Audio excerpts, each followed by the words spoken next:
Hello welcome friends and good morning once again on the channel Barabanki genius coaching. नई दिन नई शुरुआत आपके साथ। और आप सीख रहे हैं कि किस तरीके से अपने डे टू डे लाइफ में जो वर्ड्स हम लोग यूज़ करते हैं, जो इंग्लिश में ट्रांसलेशन की एबिलिटी में प्रॉब्लम आती है, उसको हम लोग सीख रहे हैं। Every day you are learning and you are getting something. And if you want to improve really, I suggest you कि the tips, the words which we are providing here, you are likely to use in your day to day life. And once you start learning and once you start speaking, it will be easier for you all the time. मतलब एक बार जब आप चीज़ों को शुरुआत कर देते हैं तो उसके बाद चीज़ें हमेशा के लिए आसान हो जाती हैं।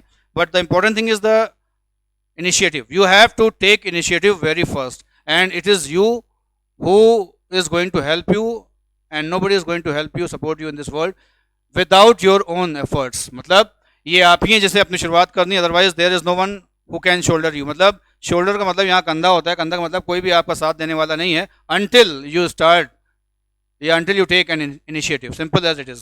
और स्पीकिंग में भी इंग्लिश का प्रॉब्लम ये आती है, just because we are unable to get the environment, we are unable to get the person whom we are speak. But the moment you resolute yourself, you promise yourself that by any means I have to speak without any hindrance, then only you can speak. Because speaking जैसे आप जैसे हैं कि जब आप English की pedagogy पढ़ाई जाती है या लोग सीटेट या टेट का एग्जाम देते हैं तो उसमें एक आता है लर्निंग और एक होता है एक्विजिशन। तो लर्निंग प्रोसेस में हमेशा कहीं ना कहीं you need a system, you need a support and you need a guidance. अब ये सपोर्ट है, सिस्टम है, गाइडेंस है, but it is you who has to take initiative and acquire the things.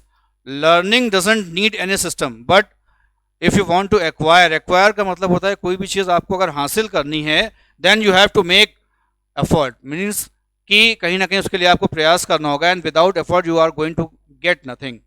Fine. तो आज की टिप्स की शुरुआत करते हैं कि जैसे मान लीजिए आपको ये सेंटेंस बोलना हो कि तब कहीं जाकर। अक्सर हम लोग बोलते हैं तब कहीं जाकर, और ये फ्रेज ऐसे हैं कि हिंदी में तो बहुत अच्छे लगते हैं बोलने में, कि जैसे आपने कहा कि बड़ी मुश्किल से मैं उसे समझा पाया और तब कहीं जाकर वह राजी हुआ। तो तब कहीं जाकर, देन एट लास्ट। इसके लिए कुछ नहीं करना है, आपको ये फ्रेज याद कर लेना है, देन एट लास्ट। फाइन। जाहिर सी बात है, देन एट लास्ट के बाद जो काम हुआ है वो ऐसा तो नहीं कि अभी प्रेजेंट में हुआ या फ्यूचर में होगा। ये बात आपने पिछली करी है। पिछली का मतलब देखो, स्पोकन इंग्लिश में आपको बता दूं कि अधिकतर चीज़ें क्या होती हैं, हम लोग जो पास्ट की बातें होती हैं वो ज़्यादा होती हैं, तो पास्ट इंडेफिनिट का यूज़ बहुत होता है स्पोकन इंग्लिश में। तो यहाँ पर क्या आ जाएगा, सब्जेक्ट, और पास्ट इंडेफिनिट का मतलब वर्ब की सेकेंड फॉर्म, और वर्ब के बाद क्या आता है, ऑब्जेक्ट। तो ये कंप्लीट फॉर्मेट है आपके पास। क्या, देन एट लास्ट, फिर सब्जेक्ट ले आइएगा। सब्जेक्ट कुछ भी हो सकता है, आई यू वी दे में से कोई एक, और सब्जेक्ट के बाद मेन वर्ब की सेकेंड फॉर्म, और सेकेंड फॉर्म के बाद ऑब्जेक्ट आ जाएगा। तो याद कर लिए, तब कहीं जाकर इंग्लिश में क्या कहते हैं, देन एट लास्ट। जैसे आपने कहा कि तब कहीं जाकर मुझे नौकरी मिली, तो तब कहीं जाकर मतलब बहुत सारे प्रयास करने के बाद। ऐसे ही तब कहीं जाकर मैं अपना कर्जा चुका पाया, इसका मतलब आपने बहुत मेहनत की और प्रयास किया तब कहीं जाकर। तो जब कभी भी इस तरह के सेंटेंस आए हैं जिसमें आपके पास्ट एफर्ट शामिल होते हैं, तो उसके लिए फ्रेज है देन एट लास्ट। तो ये फ्रेज याद कर लिए, मतलब टिप्स, और इस पर बेस्ड सेंटेंस कुछ प्रैक्टिस कर देते हैं आपको, ताकि आप जो है इस पर अच्छे से सेंटेंस बोल पाएं, क्योंकि प्रैक्टिस ही इंपॉर्टेंट है। जैसे आपने कहा कि तब कहीं जाकर मुझे नौकरी मिली,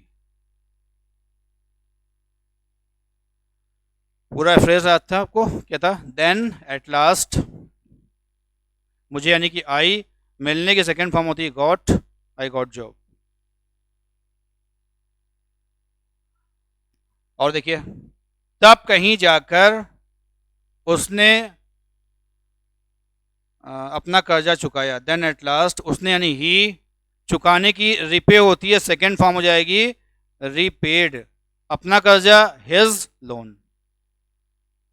तब कहीं जाकर उसने अपना कर्जा चुकाया, then at last he repaid his loan. और देखिए, तब कहीं जाकर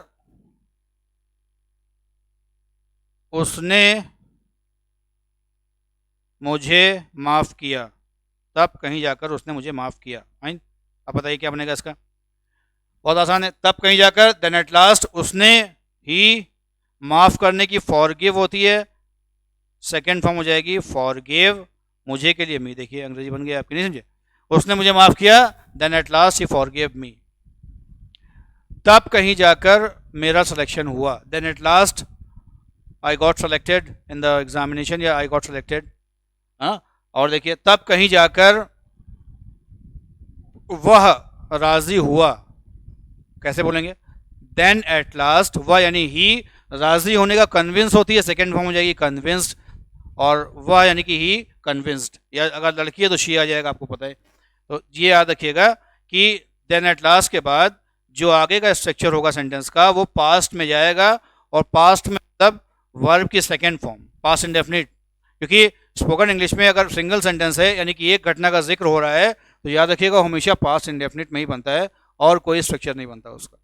this you have to also keep into your account, ये भी आप ध्यान रखिएगा जब आप इस तरह के सेंटेंस बोल रहे हो, ठीक है? तब कहीं जाकर, ठीक। और देखिए ऐसे ही है, जैसे तैसे।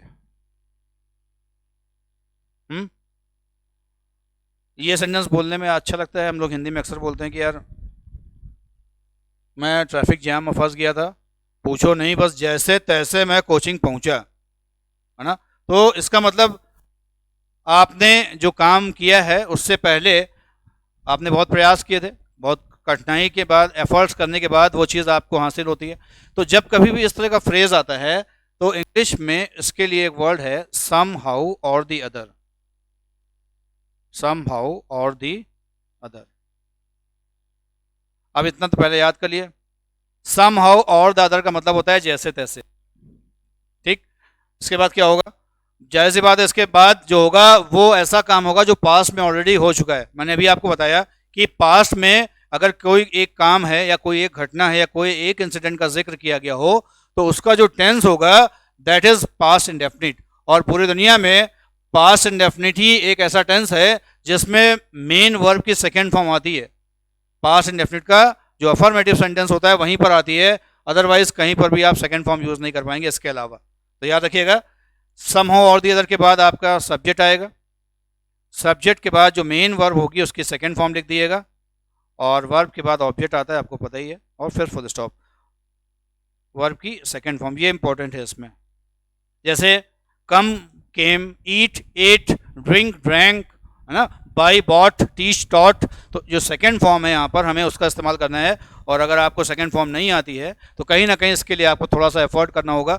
आपके पास जो भी हाई स्कूल या 12th स्टैंडर्ड की एक बुक होगी, या 8th स्टैंडर्ड भी देख लीजिएगा, उसमें वर्ब्स का कॉलम देखिएगा, और वहाँ पर वर्ब की first, second, third form, 3 form का एक टेबल बनी होती है, आप उसको ज़रूर याद करिएगा, क्योंकि उसमें 10, 20, 50, 100 वर्ड्स होते हैं, वही पूरी लाइफ में, पूरी ज़िंदगी में कहीं ना कहीं घुमा फिरा के हम लोग इस्तेमाल करते हैं। तो अगर उनकी मीनिंग आपको आ जाएगी, तो जो अटक है इंग्लिश में आपकी रोज़मर्रा की लाइफ में, वो बहुत हद तक दूर हो सकती है।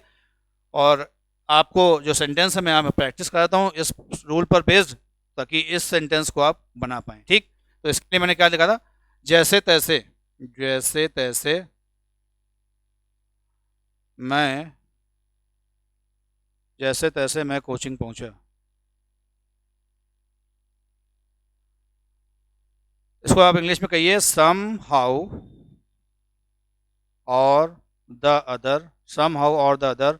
मैं यानी आई। अब देखिए पहुंचना की सेकंड फॉर्म क्या होती है? पहुंचना मतलब रीच, सेकंड फॉर्म हो जाएगी आई रीच्ड, और रीच्ड की सेकंड फॉर्म के बाद ऑब्जेक्ट क्या है? कोचिंग। तो इसके बाद देखिए कोचिंग लिख दिया, बन गया सेंटेंस पूरा आपका कि सम हाउ और the other I reached coaching. और देखिए जैसे तैसे मैंने इंटरव्यू दिया, जैसे तैसे मैंने इंटरव्यू दिया। अब देखिए बहुत से लोग यहाँ पर देने के लिए जो गिव है उसका इस्तेमाल करते हैं, लेकिन याद रखिएगा इंटरव्यू, एग्ज़ाम, है ना, या टेस्ट होता है, तो उसको देने के लिए गिव वर्ड जो है वो अप्रोप्रिएट नहीं है। क्यों नहीं है? क्योंकि कोई वस्तु तो है नहीं कि आपने उठाकर, जैसे मोबाइल है, मोबाइल आप मुझे दे सकते हैं गिव, है ना, पैसे दे सकते हैं, लेकिन इंटरव्यू कोई चीज़ तो नहीं कि आपने उठाई मुझे दे दी, तो यहाँ पर गिव नहीं आएगा। यहाँ जो आएगा, ध्यान रखिएगा कि सम हाउ और the other I appeared in interview, appeared in interview. तो याद रखिएगा, इंटरव्यू हो चाहे एग्ज़ाम्स हो या टेस्ट हो, जब आप उसमें शामिल होते हैं तो उसके लिए अपीयर शब्द आता है और अपीयर के साथ इन आता है, this you have to also keep into your account. तो चलिए, आज के लिए 2 टिप्स होंगी। पहली थी देन एट लास्ट, जिसका मतलब था तब कहीं जाकर, और दूसरा था जैसे तैसे, इसका मतलब था सम हाउ और दी अदर। ठीक, और ये दोनों ही टिप्स जो हैं मैंने एक साथ इसलिए बताई क्योंकि इसके बाद जो है वो वर्ब की फॉर्म आएगी हमेशा। यहाँ देखिए रीच्ड है, यहाँ पर अपीयर्ड है। ठीक, तो आज यही 2 टिप्स है, और इस टेस्ट पर मैं आपसे चाहूँगा कि कम से कम आप 5-5 सेंटेंस रोज़ प्रैक्टिस करिए, और पहले आप हिंदी से इंग्लिश ट्रांसलेट करिए, फिर जो ट्रांसलेट करने के बाद जो इंग्लिश का वर्ड है वो मतलब इंग्लिश का सेगमेंट, उसको आप थोड़ा लाउड स्पीक करिएगा। क्योंकि देखिए, जब आप स्पोकन इंग्लिश के पार्ट में हैं, सीख रहे हैं, तो कहीं ना कहीं आपको प्रैक्टिस अपने आप से करनी होगी। अदरवाइज क्या होगा, फिर तो वो एक रीडिंग हो जाएगी, आप किताब निकाली और पढ़ ली, है ना, पढ़ने से फ़ायदा नहीं है। रीडिंग के साथ साथ अगर स्पीकिंग को डेवलप करना है तो आपको कहीं ना कहीं अपनी ज़बान चलानी पड़ेगी, अपने लिप्स को बाउंडिंग जो है उसकी अच्छी बनानी पड़ेगी, है ना। चलो ठीक है, आज के लिए इतना ही, मिलते हैं कल नए वीडियो के साथ, नए सेशन के साथ। Thanks for watching this video, please like share and subscribe this channel. Thank you.